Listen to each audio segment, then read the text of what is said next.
క్రీస్తునందు ప్రియమైన ఈ ప్రత్యేకమైనటువంటి సమయంలో మధ్యాహ్న కాల వేళలో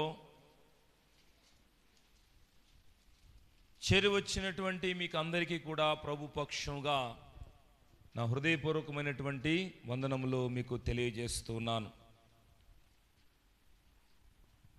ఈ ఆరాధనలో పాలు పంపులు పొందుటతో పాటు పరిచర్యకు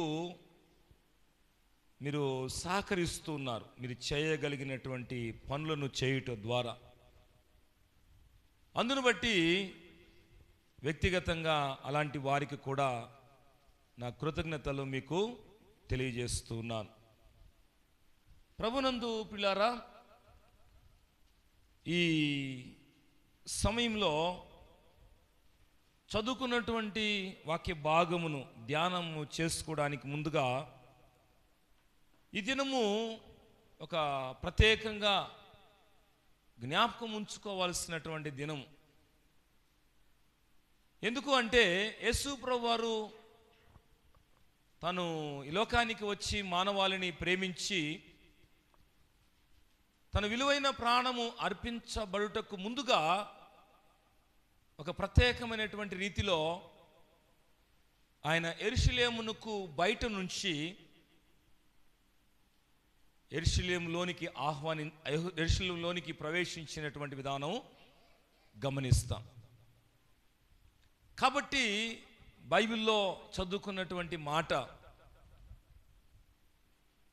యేసు ప్రభువారు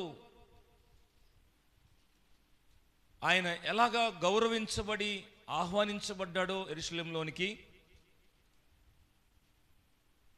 ఆ యొక్క పరిస్థితులు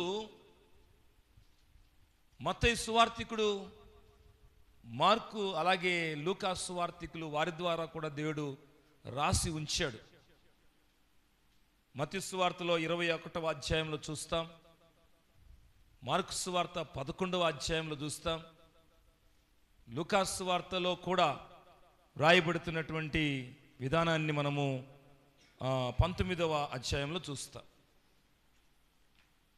ఈ ముగ్గురుతో పాటు భక్తుడైన యోహాను ద్వారా కూడా దేవుడు ఈ మాటలు రాయించి ఉంచాడు. అందుకని ఈరోజు చాలామంది ఈ ఆదివారాన్ని మట్టల ఆదివారముగా జ్ఞాపకం చేసుకుంటారు. ఎందుకు మట్టల ఆదివారం అని అంటే, మనం చదువుకున్న భాగంలో ఒక పదము చూస్తాం. మనం 13వ వచనంలో 12-13 వచనాలు, మరునాడు ఆ పండుగకు వచ్చిన బహుజన సమూహము యేసు యెరూషలేమునకు వచ్చుచున్నాడని విని ఖర్జూరపు మట్టలు పట్టుకొని ఆయనను ఎదుర్కొని పోయి, జయము ప్రభువు పేరట వచ్చుచున్న ఇశ్రాయేలు రాజు స్తుతించబడునుగా కానీ కేకలు వేసిరి. ప్రభునందు ప్రియులారా, ఈ సందర్భాన్ని మనం చూస్తూ ఉన్నప్పుడు మరి ప్రభు యెరూషలేములోనికి ప్రవేశించినటువంటి విధానం, ప్రజలు గౌరవించిన విధానం, మరి ఆయన ఆ ప్రవేశించేటువంటి ఆ క్రమంలో గాడిద మీద ఆయన ఉంటున్నాడు. ఆ గాడిద మీద ఊరేగింపు జరుగుతున్నట్లుగా చూస్తాం. మిగతా 3 సువార్తికులు చాలా చక్కగా రాశారు.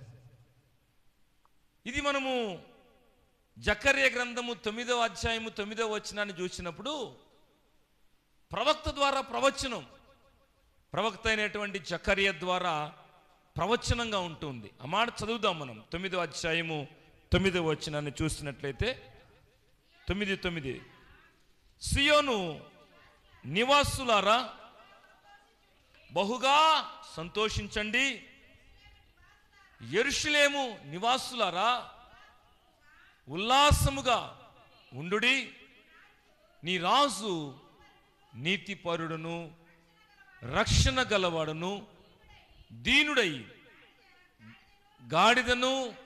గాడిద పిల్లను ఎక్కి నీ యొద్దకు వచ్చుచున్నాడు అనేటువంటి మాట ప్రవక్త ప్రవచించాడు.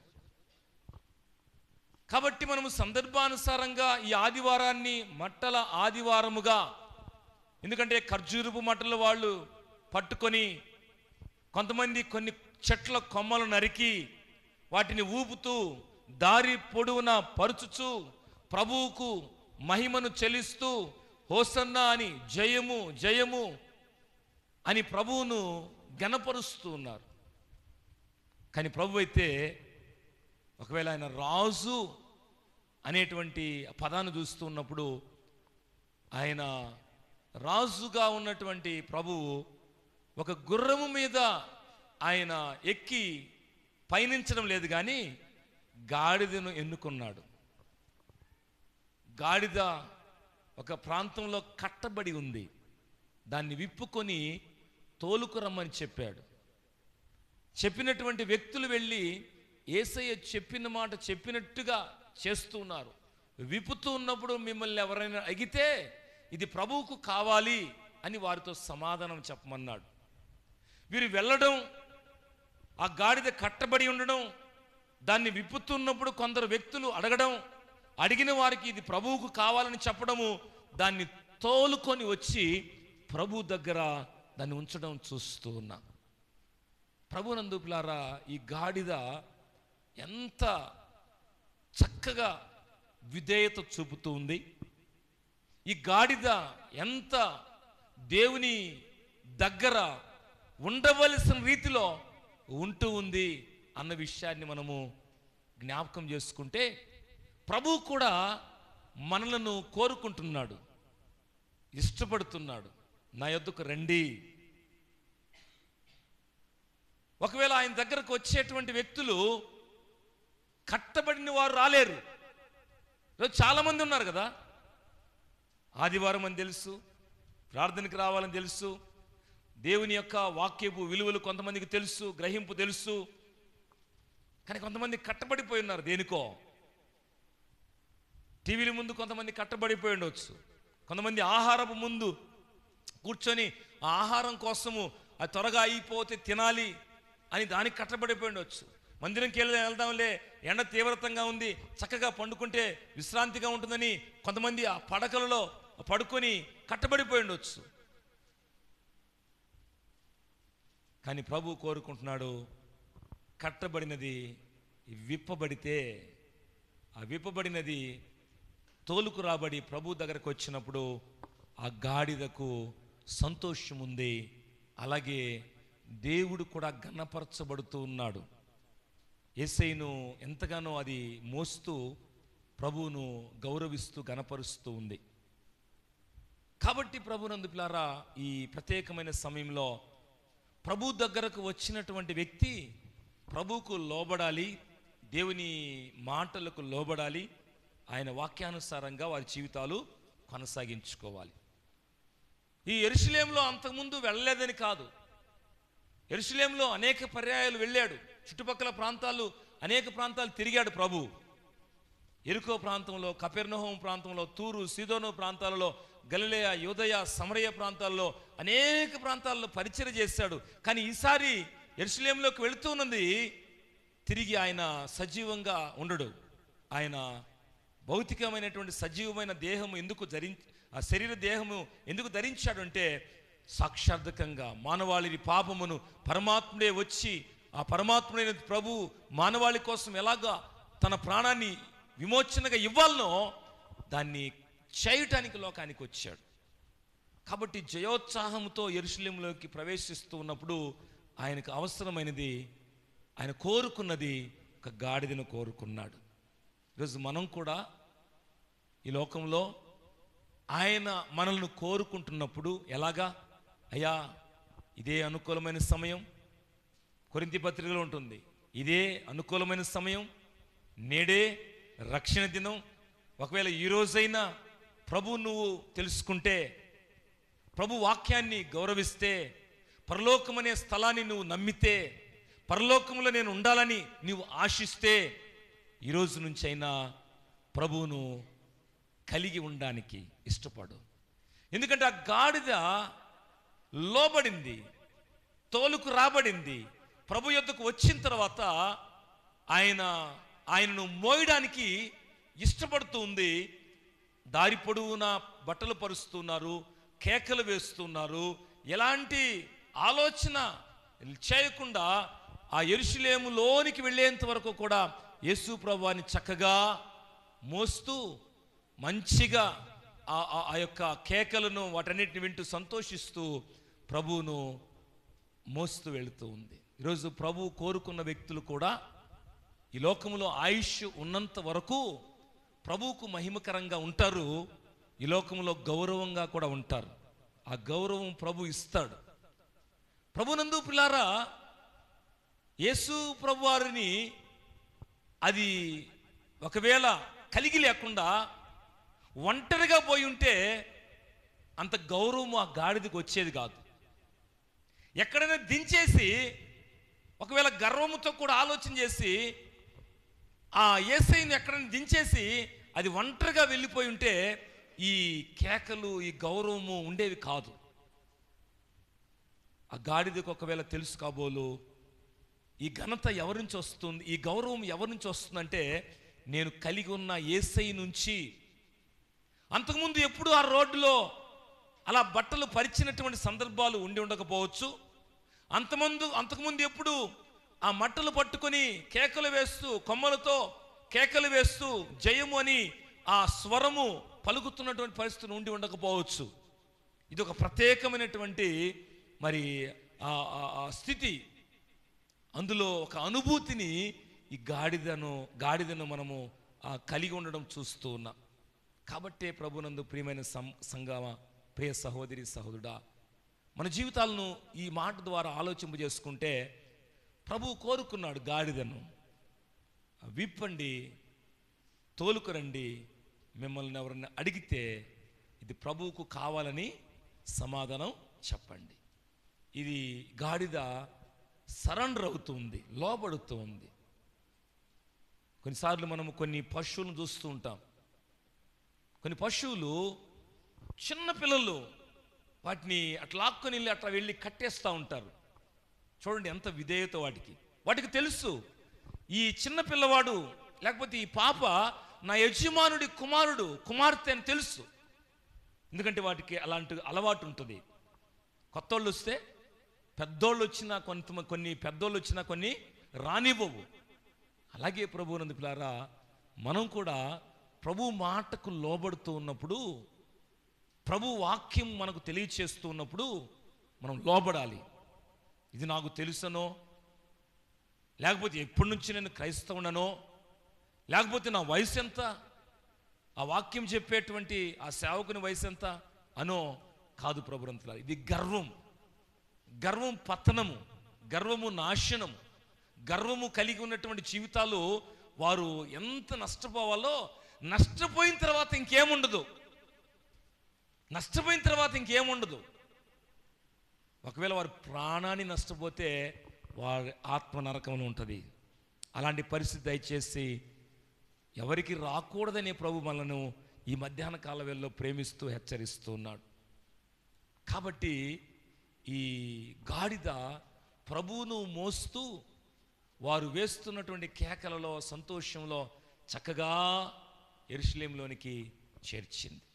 కాబట్టి ఈ మాటలు వింటూ ఉన్నప్పుడు మన జీవితాల్లో కూడా ప్రభువును కలిగి ఉన్నవాడు, ఆ గాడిద ఎట్లయితే ప్రభువును తీసుకెళ్ళిందో, ఈరోజు ప్రభువును కలిగి ఉన్నటువంటి ప్రతి వ్యక్తి కూడా ఆ యెరూషలేము అనేటువంటి సాదృశ్యంగా పిలువబడే పరమ యెరూషలేము, పరమ కనాను, పరమ నూతన యెరూషలేము అనేటువంటి పేరుతో పిలువబడుతున్న పరలోకంలోనికి మనం ప్రవేశించగలుగుతాం. ప్రభువును కలిగి ఉంటే, ప్రభు వాక్యం మన జీవితంలో ఉంటే, ప్రభు వాక్యానికి లోబడుతూ అది ఎలాగైతే ఎంతగా వారికి విధేయత చూపుతూ వచ్చిందో ప్రభు దగ్గరకు, అట్లాగే ఈరోజు వాక్యమును ఎవరైతే వింటూ ఉంటారో, విధేయులవుతూ ఉంటారో, దేవుని వాక్యము నడిపింపులో కొనసాగుతుంటారో, మరొక రోజు పరలోకం అనే స్థలంలోనికి ప్రభువును కలిగి ఉండడం ద్వారా పొందుకోగలుగుతారు ప్రభువునందు పిల్లారా.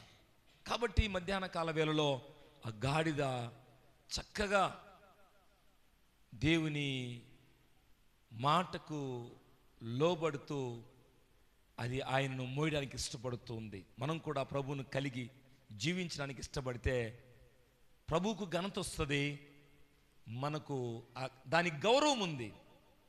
ఎట్లాగా దారి పొడవున బట్టలు పరుస్తున్నారు, మట్టలు తోటి ఎంతగానో జయోత్సాహం చేస్తున్నారు, కేకలు ఉంటున్నాయి సంతోషంగా. కొన్నిసార్లు మనము ఈ వివాహ కార్యక్రమాలు జరిగేటప్పుడు కొంతమందిని పట్టలేము మనం కదా, పట్టలేము. ఎందుకు పట్టలేము? ఆ వచ్చే చప్పుడు అలా ఉంటుంది. అది డప్పు చప్పుడు కావచ్చు, డ్రమ్ము చప్పుడు కావచ్చు, డీజే చప్పుడు కావచ్చు, కానీ తెలియకుండా కొంతమందికి కాళ్ళు కదులుతూ ఉంటాయి, కొంతమందికి శరీరం కదలికలు వచ్చేస్తాయి. పొరపాటున ఎవరైనా కానీ మనల్ని కనుక వచ్చి కొంచెం అట్ట దోసి కానీ దోశారనుకోండి, ఇంకా ఆటోమేటిక్గా నాకు నేను బాలేదు, వాళ్ళు దోస్తే వేసాను డ్యాన్సు, వాళ్ళు దొయ్యబట్టి నేను ఆడాను నాట్యము, వాళ్ళు అలాగా నన్ను చేయడాన్ని బట్టి నేను 2 చిందులో లేకపోతే 2 స్టెప్పులు వేస్తాననేటువంటి వారు లేకపోలేదు. ప్రభునందు పిల్లరా, ఎందుకు ఈ మాట నేను గుర్తు చేస్తున్నానంటే, ఆ సంతోషము ప్రత్యేకంగా ఉంటుంది అంతే.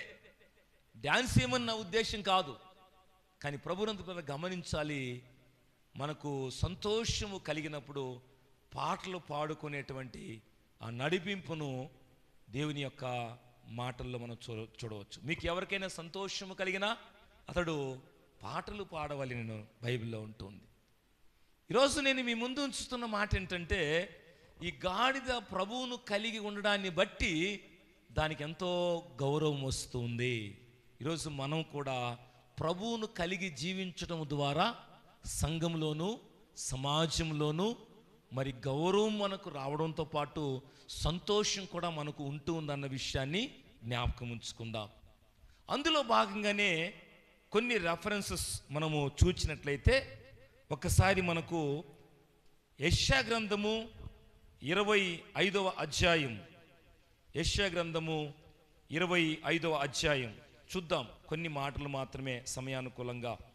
25వ అధ్యాయము మొదటి వచనాన్ని చూద్దాం. 25వ అధ్యాయం మొదటి వచనం, యెహోవా నీవే నా దేవుడవు, నేను నిన్ను హెచ్చించెదను, నీ నామమును స్తుతించెదను, నీవు అద్భుతములు చేసితివి, సత్య స్వభావమును అనుసరించి నీవు పూర్వకాలమున చేసిన నీ ఆలోచనలు నెరవేర్చితివి. ఇప్పుడు ఎవరిని హెచ్చించాలి? ప్రభునందు పిల్లారా, ఇక్కడ భక్తుడు యెహోవా నీవే నా దేవుడవు, నేను నిన్ను హెచ్చించెదను, నీ నామమును స్తుతించెదను. ఈరోజు చాలామంది ఇది రివర్స్లో పోతుంది. ఇప్పుడు దేవుడేంది? నీవు నా దేవుడవు, నేను నిన్ను హెచ్చిస్తాను. గాడిద ప్రభువును మోస్తూ ఉంది, సంతోషం ఉంది, దానికి గౌరవం కూడా ఉంది. ఈరోజు చాలామంది ఎలా ఉన్నారంటే, దేవుడా ఆయన ఊరు ప్రార్థనకా ఎందుకు పోవాలి, పోతే ఏమొస్తుంది, వాక్యమా అదేంది, అది బైబిలా, మాకు తెలుసులే. అలాంటి వాళ్ళు అనేకులు ఉంటున్నారు, తయారవుతున్నారు కూడా. నీవు నా దేవుడవు, నేను నిన్ను హెచ్చిస్తాను. ఎవరిని హెచ్చించాలి? రివర్స్లో ఇప్పుడు చాలామంది ఎలా చేస్తున్నారు, నేను చెప్పకపోతే ఆ చర్చి మారేదా, నేను డబ్బులు ఇవ్వకపోతే ఆ సేవకుడు ఏదన్నా మరి ఇలాగా ఏమైనా కొనుక్కోగలడా, నేను డబ్బులు ఇవ్వకపోతే అది సంఘంలో ఈ వస్తువు ఉండేదా? జాగ్రత్త ప్రభునంతులారా, ఎవరిని హెచ్చించుకుంటున్నారు? వ్యక్తులు వారిని వారు హెచ్చించుకుంటున్నారు. నేను ప్రార్థన చేయబట్టి ఆమెకు స్వస్థత వచ్చింది, నేను ప్రార్థన చేయబట్టి ఆయనకు మేలు కలిగింది, మేము ప్రార్థన చేయబట్టి వారు ఈ రీతిగా సహాయం పొందారు. దేవుణ్ణి హెచ్చించాలి. ఒక్కటే గనక ఈ గాడిద వెళ్ళి ఉంటే ఈ గౌరవం వచ్చేది కాదు. గాడిదకు తెలుసు ఈ గౌరవం దేని నుంచి వస్తుందంటే, ఇదిగో నా పైన ఒక ఆయన ఉన్నాడు, ఆయన ఎవరంటే ఆయన రాజు, ఇదిగో నీ రాజు, నీ రాజు. ఎప్పటి నుంచి రాజు ఆయన? కొత్తగా రాజు కాదు ఆయన. మత్తయి సువార్తలో 2వ అధ్యాయంలో చూస్తాం, యూదుల రాజుగా పుట్టినవాడు ఎక్కడున్నాడు?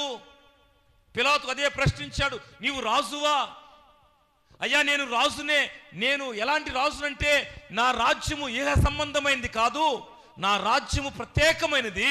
ఆ ప్రత్యేకమైన రాజ్యములో పాలు పంపులు పొందాలంటే నన్ను రాజుగా ఎవరైతే వారి హృదయంలో ప్రతిష్ఠించుకుంటారో, రాజుగా నన్ను ఎవరైతే ఆహ్వానిస్తారో, రాజైన నన్ను, నా వాక్యాన్ని ఎవరు గౌరవిస్తారో వారి జీవితాలు నేను రాజుగా ఉంటాను. రాజన్నవాడు పాలన చేస్తే ప్రజలు క్షేమంగా ఉండాలి. ఈరోజు ఏ జీవితంలో యేసయ్య రాజుగా కలిగి ఉంటారో వారి కుటుంబాలలో సంతోషం ఉంటుంది. ఈ గాడిదకు తెలుసు ఈ గౌరవం అంతా ఎందుకు వస్తుందంటే నా పైన యేసయ్య ఉన్నాడు. ఈరోజు మనతో ఎవరుండాలి? ఎవరుండాలి? మనతో ఎవరుండాలని కోరుకుందాం ప్రభునందు పిల్లారా. యేసయ్య మనలో ఉండాలి, మనకు రాజుగా ఉండాలి. రాజు ఆజ్ఞ ఇస్తే అనేకులు పాటిస్తారు. ఈరోజు ప్రభు ఆజ్ఞ ఇస్తే మనము పాటించకుండా నాకు ఆ మేలు కావాలి, నాకు ఈ మేలు కావాలి, ప్రార్థన చేసుకుంటే సరిపోద్ది అనుకుంటే కుదరదు. ఆయన రాజుగా నా జీవితంలో, మన జీవితంలో కలిగి ఉన్న మనము ఆయన ఆజ్ఞను మనము గౌరవించాలి. కాబట్టి ప్రభునందు పిల్లారా, నేను నిన్ను హెచ్చిస్తాను. ప్రభువును మనం హెచ్చించాలి. మరొక మాట కూడా చదువుదాం. కీర్తన గ్రంథంలో 34వ కీర్తన 2వ వచనం. 34వ కీర్తన 2వ వచనం చూద్దాం. 2-3 వచనాలు, 2 వచనాలు చూద్దాం. 34వ కీర్తన 2 మరియు 3. నేను ఎల్లప్పుడూ యెహోవాను సన్నుతించెదను, నేను ఎల్లప్పుడూ యెహోవాను సన్నుతించెదను, నిత్యము ఆయన కీర్తి నా నోట నుండును, యెహోవాను బట్టి నేను అతిశయించుచున్నాను, దీనులు దానిని విని సంతోషిస్తారు. చాలు 2 వచనాలు. దేన్ని బట్టి సంతోషించాలి, అతిశయించాలి మనము? దేవుని బట్టి మనము అతిశయించాలి. పాట కూడా పాడతాం మనం. నిత్యము ఆయన కీర్తి నా నోట నుండు అని పాట పాడుతూ ఉంటాం. ఈరోజు చాలామంది నోట ఏముంటుంది? వారిని గూర్చి వారు గొప్పగా చెప్పుకుంటారు. మా అందము, మా బలము, మా యొక్క ధనము, మా యొక్క హోదా, మా పరిస్థితులు. దేవుని గురించి మన నోట సాక్ష్యం. దేవుడు నన్ను దర్శించకపోతే ఈరోజు నా జీవితం ఏ మురికిలో ఉండేదో, ఏ తప్పిదస్తమైన జీవితం నా జీవితం జీవించేదో, ఒకరోజు ఆయన ఇచ్చినటువంటి వాగ్దానం ద్వారా, వాక్యం ద్వారా హెచ్చరించిన దేవుడు, ఇలాగో కూడిక ద్వారా హెచ్చరించిన దేవుడు, ఆ రోజు దేవుని వాక్యం చేత నేను పట్టబడిన తర్వాత, ప్రభు నన్ను పట్టుకున్న తర్వాత, గాడిద ఎలాగైతే విప్పబడి తోలుకు రాబడిందో అలాగ నేను దేవుని యొద్దకు వచ్చిన తర్వాత ఆయనలో ఉన్న నన్ను ఆయన దీవిస్తూ వచ్చాడు, ఆయన బలపరుస్తూ వచ్చాడు, ఆయన జ్ఞానంతో నింపుతూ వచ్చాడు, ఆయనను స్థిరపరుస్తూ వచ్చాడు. ఆయన లేనిదే నేను లేను, ఆయనతో నేను లేకపోతే ఆయన రాజ్యం నాకు లేదని మన జీవితాన్ని పరిశీలన చేసుకుంటూ ఆయనని మనము ముందుంచుకుంటాం. గాడిదలో గర్వం లేదు, గాడిదలో దీనత్వం ఉంది. గుర్రములో గర్వం ఉంటుంది, అప్పుడప్పుడు ఎగురుతుంది, అది అవసరమైతే విదిలిస్తుంది. గాడిద విదిలించలేదు. ఒకవేళ గుర్రము విదిలిస్తే కింద పడితే ఎముకలు ఎరగొచ్చేమో, కాలు ఎరగొచ్చేమో. గాడిద విదిలిస్తే అది విదిలిచ్చే గుణం కాదు. విదిలిచ్చినా కింద పెద్దగా ఎత్తు ఉండదు. అది అంటే దాంట్లో ఏం కనిపిస్తుంది మనకు? ఒక సాత్వికమైన గుణం కనిపిస్తుంది. ఈరోజు ప్రభువును రాజుగా కలిగి ఉన్నటువంటి వారి జీవితంలో కూడా ఈ సాత్వికమైన గుణం చాలా ప్రాముఖ్యం. అందుకనే మత్తయి సువార్త 11వ అధ్యాయం 29వ వచనంలో, నేను సాత్వికుడను, దీన మనస్సు కలిగిన వాడను, నా మీద మీ కాడి ఎత్తుకొని మీరు నా యొద్ద మీరు నేర్చుకోండి, నాది సులువుగా ఉంటుంది అని చెప్తాడు. నా యొద్ద మీరు నేర్చుకోండి. ఈరోజు దేవుని మందిరానికి వస్తున్న మనం నేర్చుకోవాలి తగ్గించుకోవడం ఎలాగో. కొంతమంది గర్వంగా మాట్లాడుతూ ఉంటారు, సేవకునికి లోబడరు, తల్లిదండ్రులకు లోబడరు, సమాజంలో పెద్దలకు లోబడరు, అధికారులకు లోబడరు, ఉపాధ్యాయులకు లోబడరు. దీన్ని ఏమంటాం? గర్వము. గర్వం పతనానికి సూచన. పతనం అవుతారు వాళ్ళు. ప్రయోజనం లేకుండా ఈ లోకంలో మిగిలిపోతారు. అవమానకరమైన జీవితాన్ని వారు మిగిల్చుకుంటారు. అయ్యా చనిపోయారంటే చావడమే మేలోళ్ళు అన్నట్లుగా మిగిలిపోతారు. కానీ ప్రభువులో ఉన్నవాడు చనిపోయి కూడా ప్రభువుకు సాక్షార్థకంగా జీవిస్తారు. దేవుని నామానికి మహిమ కలుగును గాక. నువ్వు చనిపోయినా కానీ అయ్యో ఇదిగో ఆయన వాక్యము చెప్పబట్టి, ఇదిగో వారు మమ్మల్ని హెచ్చరించడాన్ని బట్టి, ఇదిగో వారు మమ్మల్ని సరిచేయడాన్ని బట్టి ఈరోజు ఇలాగా మా స్థితి ఉంది. ఆయన దేవుని పేరట వారు చేసినటువంటి ఆ పరిస్థితిని బట్టి మేము ఇలాగా ఉండగలుగుతూ ఉన్నాం. జాగ్రత్తగా ప్రభువునందు ప్రియ సంగమా, ఈ మధ్యాహ్న కాల వేళలో అతిశయించవద్దు. నేను యెహోవాను బట్టి అతిశయిస్తాను, ఆయన నామాన్ని నేను గణపరుస్తాను, నా నోట నుంచుకొని గణపరుస్తాను. పెదవులతో గణపరచడం కాదు, క్రియలలో ప్రభువును గణపరచు, చూపించు. నేను ఇలా ఉంటానులే అని కాదు, చూపించు నీ జీవితంలో ప్రభువుకి ఎలాగా నువ్వు సాక్షార్థకంగా ఉంటావో. గాడిదలాగా ఆయన మోసుకుంటూ వెళుతూ ఉంది, చాలా చక్కగా చేరవలసిన గమ్యస్థానం ప్రభువును చేర్చింది. ఈరోజు మనం కూడా ప్రభువును కలిగి ఉన్న వాళ్ళము చక్కగా చేరవలసినటువంటి స్థలానికి చేరుకునేంత వరకు కూడా మనలో గర్వం ఉండకూడదు.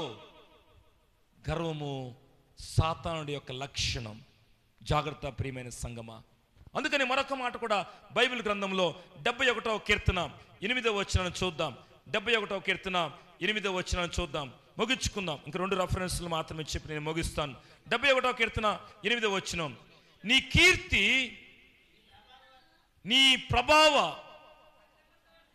వర్ణనతోను దినమంతయు నా నోరు. మన నోరు దేంతో నిండి ఉంటుంది? కొన్నిసార్లు మన నోరులు దేంతో నిండి ఉంటాయి? కొంతమంది నోరులు బూతులతో, కొంతమంది నోరులు వివిధ రకాలైనటువంటి అలవాట్ల చేత. నా నోరు దేంతో నిండి ఉంది? భక్తులైన కీర్తనకారుడు ద్వారా తెలియచేస్తున్న మాట. అందరూ చూడండి, చదవండి అందరు బైబిల్లో. నేనేమి నా సొంత మాటలు కాదు ఇవి. మన నోరు దేంతో నిండి ఉండాలి? ఏ కీర్తి? దేవుని స్తుతించేటువంటి స్థుతితో, దేవుని గౌరవించి గణపరిచేటువంటి స్థితిలో మన నోరు నిండి ఉండాలా. అంటే ఒక్క మాటలు చెప్పాలంటే మన నోట నుంచి ఒక మాట వస్తే ఎదుటి వారి మేలు కొరకు మాట్లాడాలా, క్షేమం కొరకు మాట్లాడాలా, వారి క్షేమం కొరకు మనము మాట్లాడాలి ప్రభువునందు ప్రియ సంగమా. ఎందుకంటే భక్తుడైన కీర్తనకారుడు, నీ కీర్తి నీ ప్రభావ వర్ణనతోనూ నా నోరు అట్లా చెప్తే బాగుంటుంది. మీరు కొంతమందిని కదిలించకూడదు అంటా ఉంటారు అప్పుడప్పుడు. వారి నోటికి పోకూడదు, తగులుకోకూడదు. తల్లా తగులుకోకూడదు నాయన, వారి నోటి తగులుకోకూడదు. తగిలితే కంపే. ఏ కంపది? తాగిన కంపు కాదు, వారి నోటి నుంచి వచ్చుతున్న మాటలు. రకరకాలుగా కొంతమంది పళ్ళు కొరికి మాట్లాడేటువంటి వారు, కొంతమంది పళ్ళు బిగించి మాట్లాడేటువంటి వారు, కొంతమంది కోపముతో వ్యసనముతో ఎదుటి వారిని ఓర్చుకోలేక ఏం చేయాలో అర్థం కాక.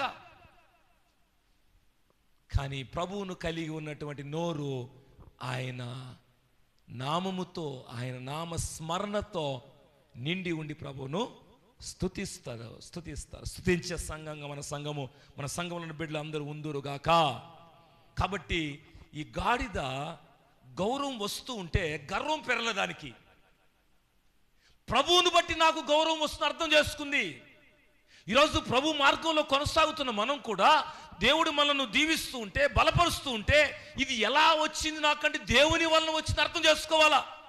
నా జ్ఞానము, నా చదువు, నా బలము, నేను అలా ఇలా అని విర్రవీగితే ఎముకలు ఎక్కడెక్కడ మనకు ఒకసారి ఇంకా విర్రవీగడానికి ఉండదు.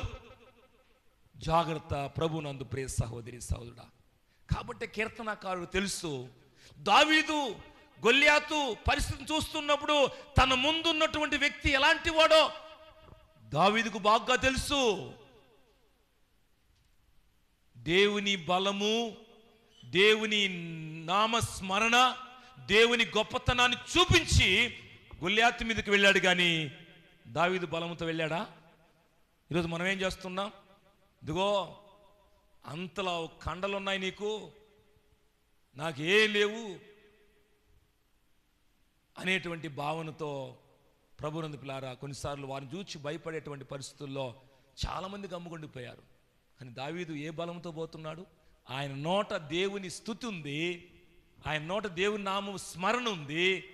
దేవుని పేరట నీ మీదకి వస్తున్నాను అనే విధానంలోనే వెళ్ళాడు, విజయాన్ని పొందుకున్నాడు. కానీ మనము మన నోట దేవుని స్తుతించేటువంటి స్థితి ఉండాలి. కొంతమంది నేను సేవకులను కూడా గమనించాను, బాగా కోపం వచ్చినప్పుడు అవసరమైతే కొంతమంది బూతులు తిట్టే వాళ్ళు ఉన్నారు. బైబిల్ ఒప్పుకోదు, సపోర్ట్ చేయదు.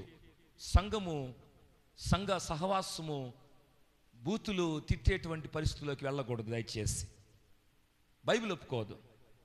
నువ్వు తిడుతున్నావంటే నీ నోట దేవుని స్తుతి లేదు, దేవుని గౌరవించే గణపరిచే స్థితి లేదు. జాగ్రత్తగా ప్రభునందు ప్రియ సంగమా. కాబట్టి నా నోట దేవుని వర్ణన ఉంది, ఆయన కీర్తితో నా నోరు నిండి ఉంది. మరొక మాట చూద్దాం ప్రభునందు పిల్లారా, ఒకసారి మనము జ్ఞాపకం చేసుకుందాం. చివరిగా ఒక మాట జ్ఞాపకం చేసుకుందాం, ఆ మాటను మనం గుర్తు చేసుకుని ముగించుకుందాం. లూకాసు సువార్త 4వ అధ్యాయము 14-15 వచనాలు చదువుకుందాం. ఒక వచనాన్ని చదువుకుని ముగింపులోకి వద్దాం. లూకాసు సువార్త 4వ అధ్యాయం 14 మరియు 15 వచనాలు చక్కగా నిదానంగా స్పష్టంగా అతుకులు కాకుండా చదవడానికి సిద్ధపడండి, చదవండి. అలాగా లూకాసు సువార్త 4వ అధ్యాయము 14 వచనం చదువుకుందాం. 4:14. అప్పుడు యేసు ఆత్మబలముతో గలిలయకు తిరిగి వెళ్ళెను. ఆయనను గూర్చిన సమాచారము ఆ ప్రదేశమందంతటా వ్యాపించెను. ఆయన అందరి చేత ఘనత నుండి వారి సమాజ మందిరములలో బోధించుచూ వచ్చెను. అందరి చేత ఘనత నుండి. తను తాను గణపరుచుకోలేదు ప్రభు అంతటి వ్యక్తే తను తాను హెచ్చించుకోలా, గణపరుచుకోలా. ఈరోజు కొంతమంది సేవకులు 3 సభల్లో గనక ప్రసంగిస్తే వాళ్ళ పరిస్థితే మార్చేసుకుంటున్నారు. ఇదిగో టీవీ ప్రసంగం కింద పెట్టుకో, ప్రవచన దైవ మరి వివేచన వరమని కింద పెట్టుకో అని సాధకుడు ప్రేరేపణిస్తాడు. ఇవన్నీ పెట్టుకోవాల్సిన పనిలే. దేవుని పక్షంగా నువ్వు నిలవబడితే ఎక్కడ ఎలాగా దేవుడు వాడుకుంటాడో అలాగా వాడబడితే ఆ సేవకునికి దేవుని ద్వారా వచ్చేటువంటి గౌరవం వస్తే దేవుడు ఘనత పొందాలి. యేసు ప్రభువారు ఆ ఘనత అనేకుల నుంచి పొందుకున్నాడు. ఆయన కలిగినటువంటి సంఘం కూడా, ఆయన కలిగినటువంటి కుటుంబాలు కూడా ఆయన ద్వారా వచ్చే ఘనత కావాలి, కానీ మరొక రూపంలో వద్దు ప్రభునందు పిల్లారా. ఆయన ఆత్మ బలముతోనూ ఆ ప్రాంతమంతా కూడా సంచరిస్తున్నప్పుడు ఆ ప్రత్యేకమైన ఘనతను ఆయన పొందుకొని సమాజ మందిరాలలో బోధించాడు. అందుకనే నీకు ఎక్కడ ఏ అవకాశం ఉంటే నువ్వు మాట్లాడాల్సి వచ్చినప్పుడు మాట్లాడు, మౌనంగా ఉండవలసి వచ్చినప్పుడు మౌనంగా ఉండు. నీకు అవకాశం ఇస్తే అవకాశాన్ని సద్వినియోగపరుచుకో, అవకాశం లేకపోతే దేవునికి మహిమను చెల్లించేసి గమ్ముకొచ్చేసాయి. ఈ గాడిద విప్పుతూ ఉన్నప్పుడు లోబడింది, వస్తూ ఉంది, ప్రభు దగ్గరకు వచ్చింది. వారు ఎంతో కేకలేస్తుంటే అన్నిట్లో కూడా చక్కగా అది అనుకూలమైన పరిస్థితుల్లోకి వెళ్ళిపోతూ ఉంది. తను తాను మలుచుకుంటూ ఉంది. ఆ కేకలతో సంతోషంగా ఆ బరువును మర్చిపోయి ప్రభువును మోస్తూ తీసుకెళ్ళిపోతూ ఉంది. మన జీవితాల్లో కూడా కొన్ని పర్యాయాలు, కొన్ని ఒడిదుడుకులు వస్తూ ఉన్నప్పుడు దేవునికి వేరైపోవడం కాదు. అందుకని చివరిగా ఒక మాట ఉంది, చదువుకుందాం. యోహాను సువార్త 12వ అధ్యాయం 26వ వచనం. యోహాను సువార్త 12:26 చదువుకుని ముగించుకుందాం. 12వ అధ్యాయము 26వ వచనాన్ని చూద్దాం. 12వ అధ్యాయం 26వ వచనం. 12:26.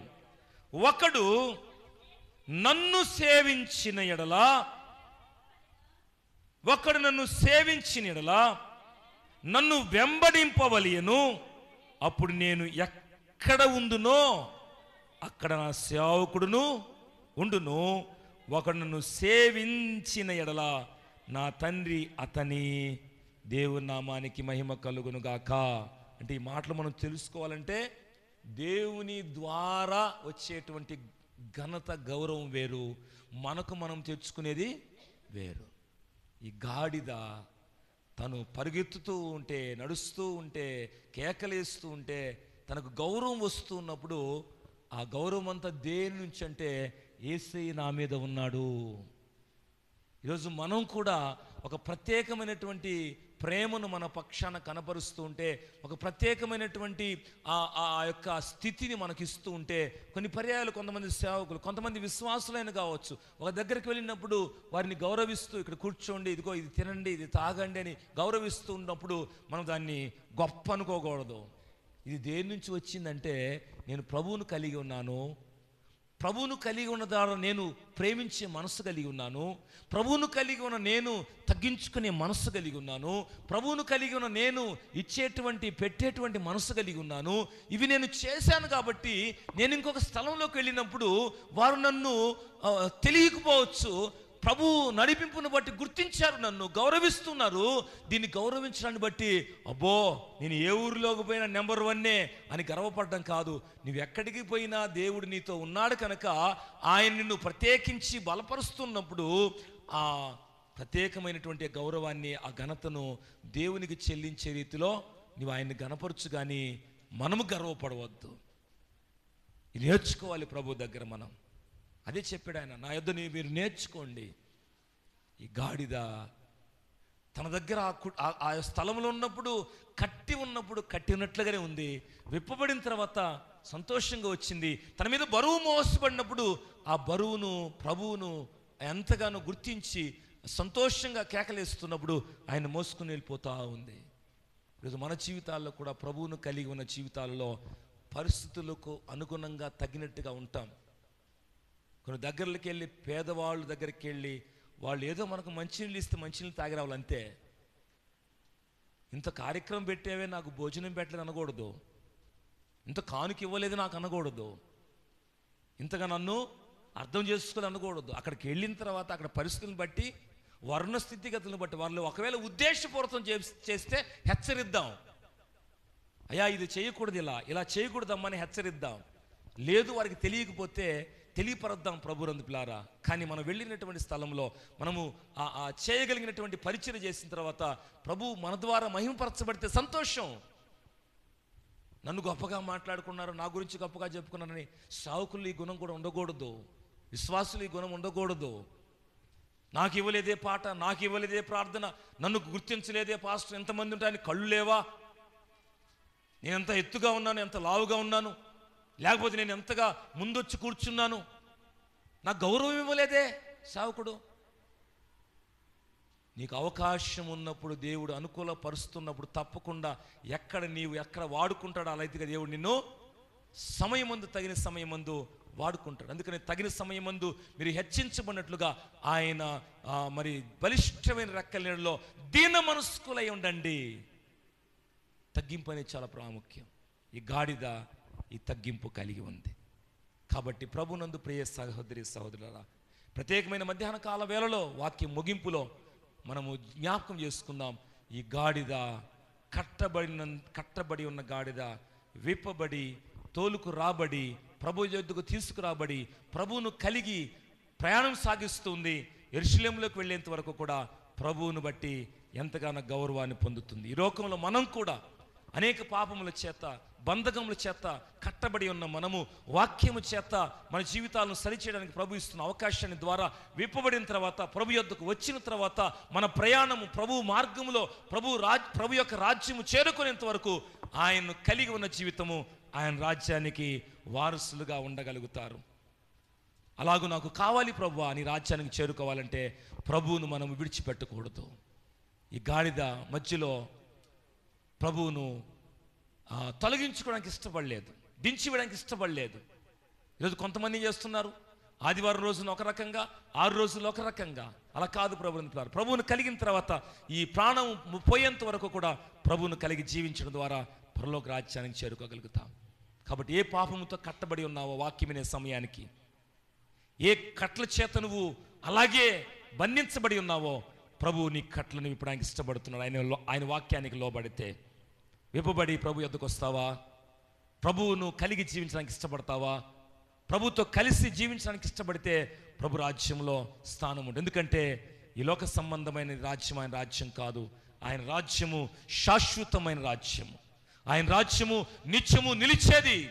ఆ రాజ్యమును స్వతంత్రించుకోవాలంటే ఆ రాజు అయిన ప్రభు, యూదుల రాజుగా పుట్టిన ప్రభువు ఈరోజు మన హృదయంలో రాజుగా ఉండడానికి ఇష్టపడుతున్నాడు. ఆయన రాజుగా కలిగి ఉంటే ఆ నిత్యమైన రాజ్యానికి వారసులు మనము కాగలం. అలా అవడానికి కోసం ఈరోజు కూడా మనకు అవకాశము ప్రభు ఇస్తున్నాడు.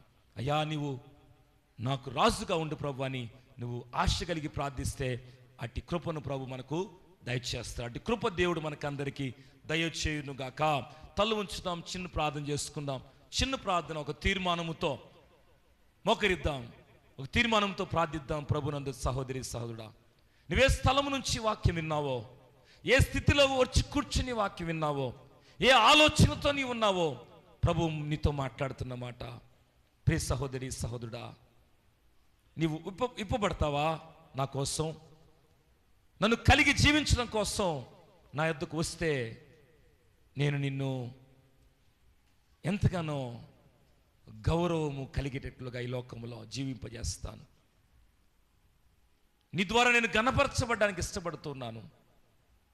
నీ జీవితంలో నాకు చోటివ్వు. నీ నోటితో నన్ను స్తుతించు, నీ నోటితో నన్ను గౌరవించు. నీవెక్కడికి వెళ్ళినా సాక్షాత్కమైన జీవితం జీవించు. నన్ను నీవు రాజుగా కలిగి ఉంటే, నీ హృదయంలో రాజుగా నన్ను కలిగి జీవిస్తూ ఉంటే, ఈ లోకంలో ప్రత్యేకమైన స్థితి నీకు ఇస్తాను. పరలోకంలో స్థానం కూడా నీకుందని ప్రభు మనతో ప్రేమిస్తూ మాట్లాడుతున్నాడు. చిన్న ప్రార్థన. గొప్ప తండ్రి, మీకు స్తోత్రాలు. ప్రకటించిన మాటలు ప్రతి హృదయంలో మీరు ఫలింపచేయండి. గాడిద దీనత్వముకు సాదృశ్యం కట్టబడి ఉంది. ఈరోజు మేము అనేకులు ఒకప్పుడు కట్టబడిన వాళ్ళమే, విప్పబడ్డాం, మీ వద్దకు వచ్చాం, మీతో కలిసి ప్రయాణం చేసే జీవితాలు మాకు దయచేయండి. అలాగే ఈ వాక్యం వినే సమయానికి ఇంకా ఎవరైనా కట్టబడి ఉంటే పాపముల చేత, అనేక రకాలైన ఆలోచన చేత వారిని విప్పి తోలుకొని రమ్మని వాక్యం ద్వారా మీరు హెచ్చరిస్తున్నారు. అలా విప్పబడిన ప్రతి జీవితము మీ దగ్గరకు వచ్చి మీ మార్గంలో కొనసాగినట్లుగా సహాయము దయచేసి దీవించి బలపరచుమని, సంఘములో నాయన ప్రతి బిడ్డను దీవించమని యేసు నామములో ప్రార్థిస్తున్నాం తండ్రి. ఆమేన్. దేవుని పరిచర్య అర్థమై కానుకలు మనము సమర్పిద్దాం.